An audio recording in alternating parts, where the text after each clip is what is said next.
जय भोलेनाथ। आप सभी को नए साल की हार्दिक शुभकामनाएं। बाबा भोलेनाथ की कृपा सदा आप पर बनी रहे। आज के वीडियो में आप सुनेंगे सोमवार व्रत कथा, साथ ही हम पाठ करेंगे शिव चालीसा का और अंत में हम भगवान शिव की आरती करेंगे। और अगर आपको ये वीडियो अच्छा लगे तो वीडियो को लाइक शेयर जरूर कीजिएगा और कमेंट बॉक्स में हर हर महादेव लिखना ना भूलें। तो चलिए शुरू करते हैं। एक समय की बात है, किसी नगर में एक साहूकार रहता था। उसके घर में धन धान्य की कोई कमी नहीं थी, लेकिन उसकी कोई संतान नहीं थी। इसी कारण वह बहुत दुखी रहता था। पुत्र प्राप्ति के लिए वह हर सोमवार व्रत रखता और पूरी श्रद्धा के साथ शिव मंदिर में जाकर भगवान शिव और पार्वती माता की पूजा किया करता था।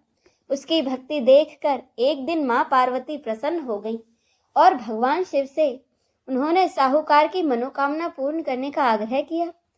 पार्वती जी की इच्छा सुनकर भगवान शिव ने कहा, हे पार्वती, इस संसार में हर प्राणी को उसके कर्मों का फल मिलता है और जिसके भाग्य में जो हो उसे भोगना ही पड़ता है। लेकिन माँ पार्वती ने साहूकार की भक्ति का मान रखने के लिए उसकी मनोकामना पूरी करने की इच्छा जताई। माता पार्वती के आग्रह पर शिवजी ने साहूकार को पुत्र प्राप्ति का वरदान तो दे दिया, लेकिन साथ ही यह भी कह दिया कि उसके बालक की आयु केवल 12 वर्ष की होगी। माता पार्वती और भगवान शिव की बातचीत को साहूकार सुन रहा था। उसने ना तो इस बात की खुशी की और ना ही दुख। वह पहले की भांति ही शिवजी की पूजा करता रहा। कुछ समय बाद साहूकार के घर एक पुत्र का जन्म हुआ। जब वह बालक 11 वर्ष का हुआ तो उसे पढ़ने के लिए काशी भेज दिया गया। साहूकार ने पुत्र के मामा को बुलाकर उसे बहुत सारा धन दिया और कहा कि तुम अपने भांजे को काशी पढ़ने के लिए ले जाओ और मार्ग में यज्ञ कराते जाना। जहाँ भी यज्ञ कराओ वहाँ ब्राह्मणों को भोजन कराते और उन्हें दक्षिणा देते हुए जाना। दोनों मामा भांजे इसी तरह यज्ञ कराते और ब्राह्मणों को दान दक्षिणा देते काशी की ओर चल पड़े। रात में एक नगर पड़ा, जहाँ नगर के राजा की लड़की की शादी थी। जिस राजकुमार से उसका विवाह होना था वह एक आंख से काना था। राजकुमार के पिता ने अपने पुत्र के काना होने की बात छुपाने के लिए एक चाल सोची। साहूकार के पुत्र को देखकर उसके मन में एक विचार आया। उसने सोचा, क्यों ना इस लड़की को दुल्हा बनाकर राजकुमारी से विवाह करा दूं और विवाह के बाद इसको बहुत सा धन देकर विदा कर दूंगा और राजकुमारी को अपने नगर ले जाऊंगा। लड़के को दूल्हे के वस्त्र पहनाकर राजकुमारी से विवाह करा दिया गया। लेकिन साहूकार का पुत्र ईमानदार था। उसे यह बात न्याय संगत नहीं लगी। उसने अवसर पाकर राजकुमारी की चुन्नी के पल्ले पर लिखा कि तुम्हारा विवाह तो मेरे साथ हुआ है, लेकिन जिस राजकुमार के संग तुम्हें भेजा जाएगा वह एक आंख से काना है। मैं तो काशी पढ़ने जा रहा हूँ। जब राजकुमारी ने चुन्नी पर लिखी बातें पढ़ी तो उसने यह बातें अपने माता पिता को बताई।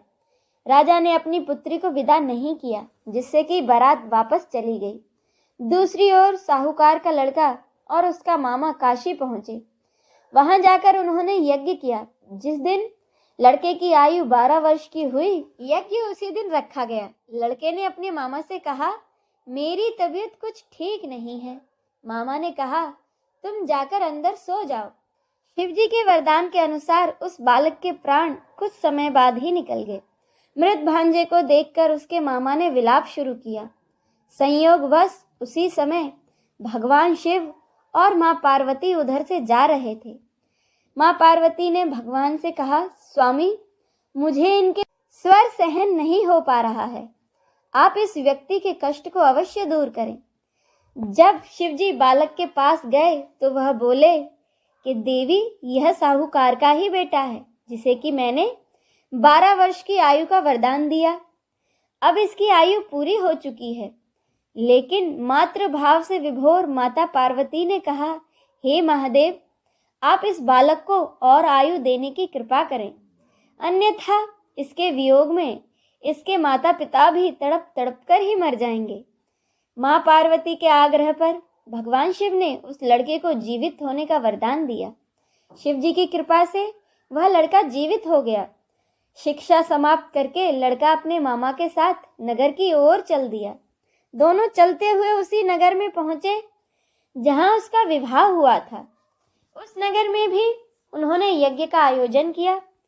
उस लड़के के ससुर ने उसे पहचान लिया और महल में ले जाकर उसकी खूब खातिरदारी की और अपनी बेटी को विदा किया।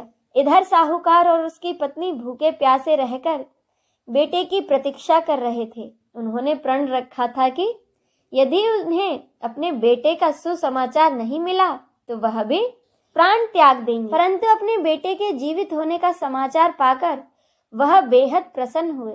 उसी रात भगवान शिव ने व्यापारी के स्वप्न में आकर कहा, हे श्रेष्ठी, मैंने तेरे सोमवार के व्रत करने और व्रत कथा सुनने से प्रसन्न होकर तेरे पुत्र को लंबी आयु प्रदान की है। इसी प्रकार जो कोई सोमवार व्रत करता या कथा सुनता और पढ़ता है उसके सभी दुख दूर होते हैं और उसकी सभी मनोकामनाएं पूर्ण होती हैं। चलिए अब हम सब मिलकर शिव चालीसा का पाठ करें। जय गिरजापति दीन दयाला, सदा करत संतन प्रतिपाला, भाल चंद्रमा सोहत नीके, कानन कुंडल नाग फनी के, अंग गौर सिर गंग बहाए, मुंड माल तन शार लगाए, वस्त्र खाल वाघांबर सोए, छवि को देखी नाग मुनि मन मोहे, मैना मातु की हवे दुलारी, वाम अंग सोहत छवि न्यारी, कर त्रिशूल सोहत छवि भारी, करस सदा शत्रुन शयकारी, नंदी गणेश सोहे तह कैसे, सागर मध्य कमल हैं जैसे, कार्तिक श्याम और गणराव, या छवि को कही जात न काऊ, देवन जब ही जाय पुकारा, तब ही दुख प्रभु आप निवारा, कियो उपद्रव तारक भारी, देवन सब मिली तुम ही ज्वाहारी, तुरत सड़ानन आप पठाए, लवनिमेश ममारी गिरायु, आप जलंधर असुर संहारा, सुयस तुम्हार विदित संसारा, त्रिपुरासुर सन दुमचाई, सभी कृपा करी लीन बचाई, किया तप ही भागीरथ भारी, पूर्व प्रतिज्ञा तासु पुरारी, दानिन मह तुम सम कोई नाही, सेवक स्तुति करस सदाही, वेद माही महिमा तब गाई, अखत अनादि भेद नहीं पाई, प्रकटी उदधि मथनते ज्वाला, जरस सुरासुर भय विहाला, कीन दया ता करी सहाई, नीलकंठ तब नाम कहाई, पूजन रामचंद्र जब कीन्हा, जीत के लंक भीषण दीन्हा, सहस कमल में हो रहे धारी, कीन्ह परीक्षा तभी पुरारी, एक कमल प्रभु राखे उजोई, कमल नैन पूजन चह सोई, कठिन भक्ति देखी प्रभु शंकर, भय प्रसन्न दिए इच्छित वर, जय जय जय अनंत अविनाशी, करत कृपा सबके घटवासी, दुष्ट सकल नित मोहि सतावे, भ्रमत रहूं मोय चैन न आवे, त्राहि त्राहि मैं नाथ पुकारो, यही अवसर मोहि आन उबारो, ले त्रिशूल शत्रुन को मारो, संकट ते मोहि आन उबारो, मात पिता भ्राता सब होई, संकट में पूछत नहीं कोई, स्वामी एक है आस तुम्हारी, आय और मम संकट भारी, धन निर्धन को देश सदाही, जो कोई जांचे सो फल पाही, अस्तित्व विधि करो तुम्हारी, शंभु ना तब चूक हमारे, शंकर हो संकट के नाशन, विघ्न विनाशन मंगल कारण, योगी यति मुनि ध्यान लगावे, नारद सारद शीस नवावे, नमो नमो जय नमः शिवाय, सुर ब्रह्मादिक पार न पाए, जो यह पाठ करे मन लाई, तापर होते हैं शंभु सहाय, ऋणिया जो कोई हो अधिकारी, पाठ करे सो पावन हारी, पुत्र होन कर इच्छा कोई, निश्चय से प्रसाद ते होई, पंडित त्रयोदशी को लावे, ध्यान पूर्वक होम करावे, त्रयोदशी व्रत करे हमेशा, तन नहीं ताके रहे कलेसा, धूप दीप नैवेद्य चढ़ावे, शंकर सम्मुख पाठ सुनावे, जन जन के पाप नसावे, अंत धाम शिवपुर में पावे, कहत अयोध्या आस तुम्हारी, जानी सकल दुख हरू हमारे, नित्य नेम कर पाठ करो 40, तुम मेरी मनोकामना पूर्ण करो जगदीश। इति श्री शिव चालीसा संपूर्णम। आइए अंत में हम सब मिलकर भगवान शिव की आरती करें।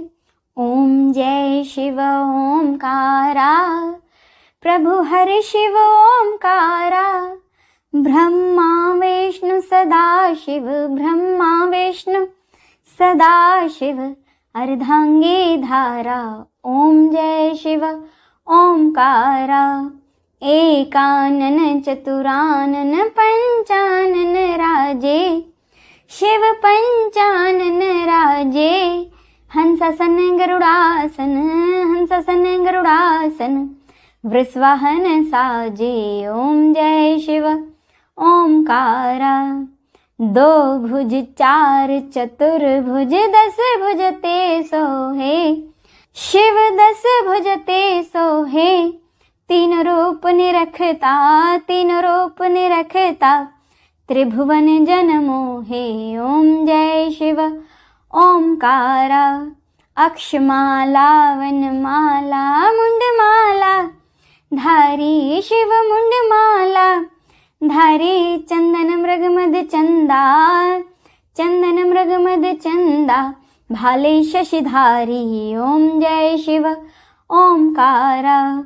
श्वेतांबर पीतांबर वाघांबर अंगे, शिव वाघांबर अंगे। सनकादिक ब्रह्मादिक, सनकादिक ब्रह्मादिक, भूतादिक संगे। ओम जय शिव ओंकारा। करके मध्य कमंडल चक्र त्रिशूल धरता, शिव चक्र त्रिशूल धरता। जग करता दुख हरता, जग करता दुख हरता, जग पालन करता। ओम जय शिव ओंकारा। ब्रह्मा विष्णु सदा शिव जानत अविवेका, शिव जानत अविवेका। प्रणवाक्षर के मध्य, प्रणवाक्षर के मध्य ये तीनों एका। ओम जय शिव ओंकारा। त्रिगुण स्वामी जी की आरती जो कोई नर गावे, शिव जो कोई नर गावे। कहत शिवानंद स्वामी, कहत शिवानंद स्वामी, सुख संपत्ति पावे। ओम जय शिव ओंकारा। ओम जय शिव ओंकारा। प्रभु हरि शिव ओंकारा। ब्रह्म विष्णु सदा शिव, ब्रह्म विष्णु सदा शिव, अर्धांगी धारा। ओम जय शिव ओंकारा। ओम जय शिव ओंकारा।